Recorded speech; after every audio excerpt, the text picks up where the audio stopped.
going on, YouTube? Welcome to the shop. Thomas here. I've got another, yes, yet another IWiss review. I think I think this is going to be my last IWiss review. I think this is the last one I've got anyways, and it's funny because this is the last one I'm doing, but this is probably the I think this is the first set of crimpers or anything that I ever purchased from IWiss was this. And this is the IWiss HSC8, and then there's just a blank space 6-6. I think that's kind of a weird yeah, weird model number, but it does 23 to 10 gauge or 0.25 to 6 millimeter, and it's a hexagonal ratcheting barrel type crimper. I love these things. These things are awesome. So they take this type of barrel connection. They don't take the all metal, the really heavy duty ones. In fact, let me get one out and show you if I can. So it's not meant for these really heavy duty, these type. Those right there are for a different type of crimper. These are very thin skinned, probably aluminum. It's not very thick at all, so don't get it confused because they're not the same. And you can get quite a bit of sizes. This is just cheap assorted sizes from a Chinese company. And I also have these really long ones. I got these from McMaster Car a long time ago. In fact, back in the day, McMaster Car was the only ones you could actually get these from, and they were quite expensive. Also, while I'm thinking about it, this little plastic, some brands, I'm not saying all of them, but some of these things you can actually melt with a heat gun, so you can get a better, even more secure connection. I don't typically do it because they do such a good job. And I wanted to show you the reason why I use these things first. And I didn't even do this on purpose. I was just kind of trying to test out this little power supply real quick. And this is really what got me into using these. I used to work for a company. I used to make infrared ovens and vacuum coaters. And they had these huge ballasts in them. And I mean huge. They were so huge. About the size of a car engine. And it took 3 of them. In fact, we had to use an engine hoist to get the ballast inside these things. Just to give you an idea how big they were, just ginormous. But anyways, after you blow up enough of these things that cost thousands of dollars each, you start realizing that you got to do something different. But if you kind of look right there, let me see, do I've got a little pointer?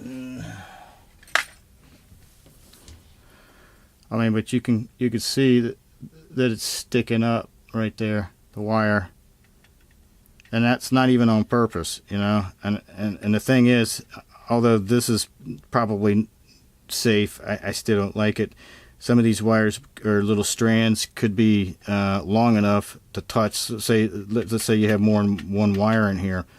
Yeah, that's going to short out, and that's exactly what's happened to me in the past. It's one reason why I don't like doing this. So yeah, I'm going to change that, and I want to show you how well these things do. This is so awesome. I'm just going to do a couple before I do that. This is actually a 12 gauge right here, and it's just such a simple thing. You know, you just put it over there, although I did a little excess. But you just put it in there up to the plastic ferrule and just squeeze, and you get a nice crimp that goes all the way around it. So it's on there. It ain't coming off. And you can just trim that excess off there, and you have a nice, in fact, I'll just do that real quick so you can see what I'm saying. And so you have a nice termination. Very nice termination. No strands that are going wild. This is 22 gauge, so it goes quite low.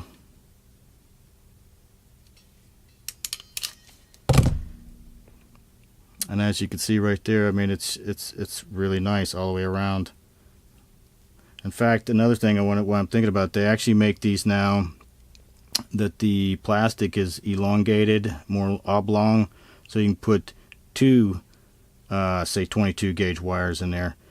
And you know, I wish they had those when I was doing the ovens, because we'd have to stack on top of multiples of these in order to get some to work, and sometimes you just don't have enough. But let's go ahead and fix this real quick.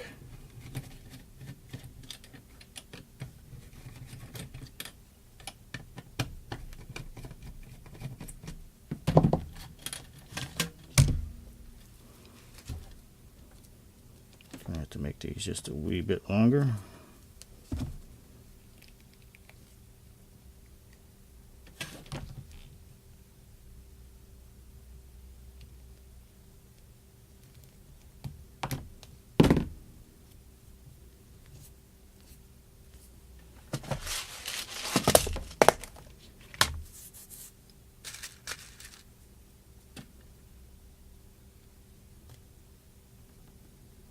It's funny too, there's no rhyme and reason to the color of these things. Every manufacturer that I've seen, even from the Chinese, Americans, it doesn't matter. They're all different. It's so that's kind of annoying. It'd be nice to have it kind of standardized, so you know white is 18 gauge and blue is 22 gauge or what have you. But no, it's not that way.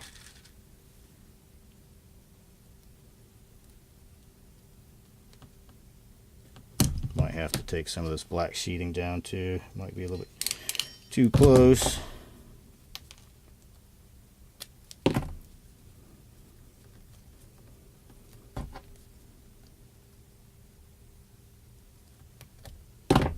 As you can kind of see, I mean, it's a fast process. It's not really tedious. It's super simple.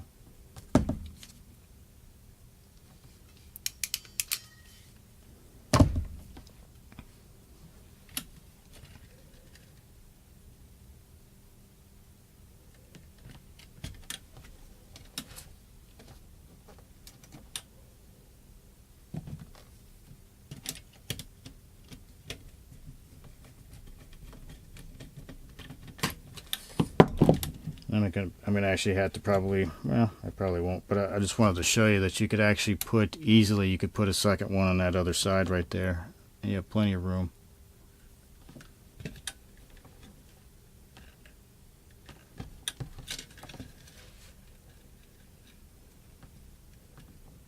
Yeah.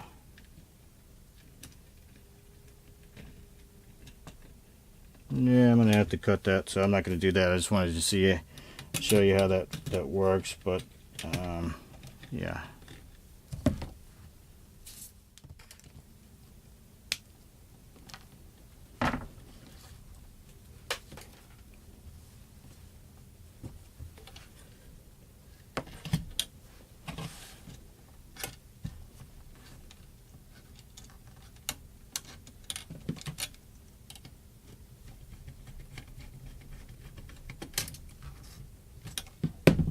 And like I said, if you had to put more than one in, you've got a lot more room than using, say, a spade or something,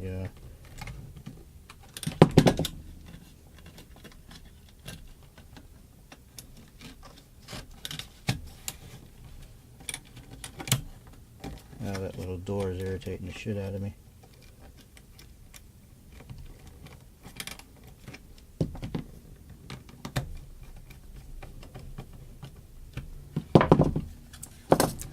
Just wanted to show you how much more clean it is. Those went in pretty well. Also much smaller diameter, but still, this is so much safer. That's the way I prefer. That's the way I almost always do it. I rarely use bare wires unless it's just something real quick I'm just going to test. I'll never leave it that way. Quality's not too bad. The handles are kind of chintzy in a way. I don't know what's going on with this weird plastic. I don't know. It does have some like elastomer inserts, and they're comfortable. They're not too bad.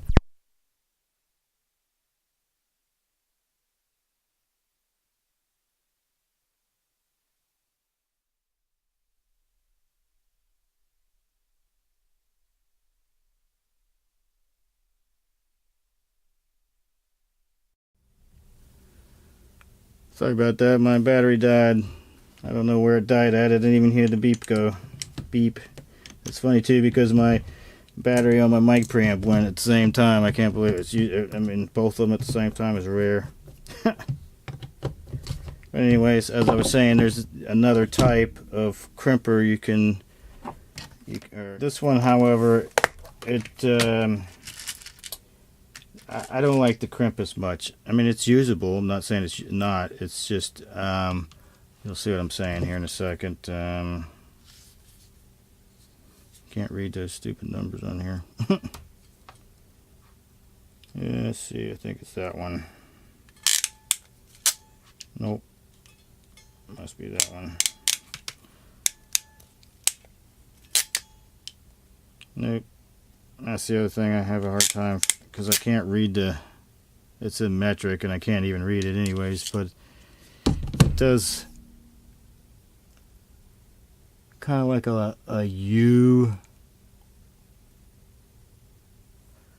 So it kind of spreads it out this way and then puts an indentation right there. I mean, it's still a decent crimp. Like I said, I kind of prefer the other one.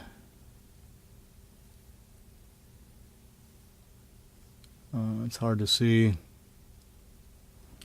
but like I said, yeah, I mean, it's like I said, it's still usable, and these go way up. I can't remember how far they go up, but they go into, I think, 0.0, I think, even, because it comes with 2 sets. But so if you are in the market for this and you need the regular type ratcheting crimpers, get this because it has both. But yeah, I prefer this one though. So yeah, that's it, I guess. It's a pretty simple thing. These things are sweet. Oh yeah, one more thing I forgot to say. This little thing right here is your tension adjust. So you can go a little higher, a little lower if it ain't quite getting to where you like it. There's also this little dog right there. So if it gets stuck, all you have to do is just, use something to press it up, kind of take a wee bit of the pressure off, and then like squeeze it just a hair, and it'll come right up and it'll unlock. So I wish someone had told me that, because I had a pair of these one time and I didn't know it, and I got something in there really good, and I could not for the life of me get that sucker undone. Yeah, I'm not sure. Yeah, that same thing. It pushed up. But yeah. All right. Sorry for the tangents. But yeah, that's it. Thanks, guys.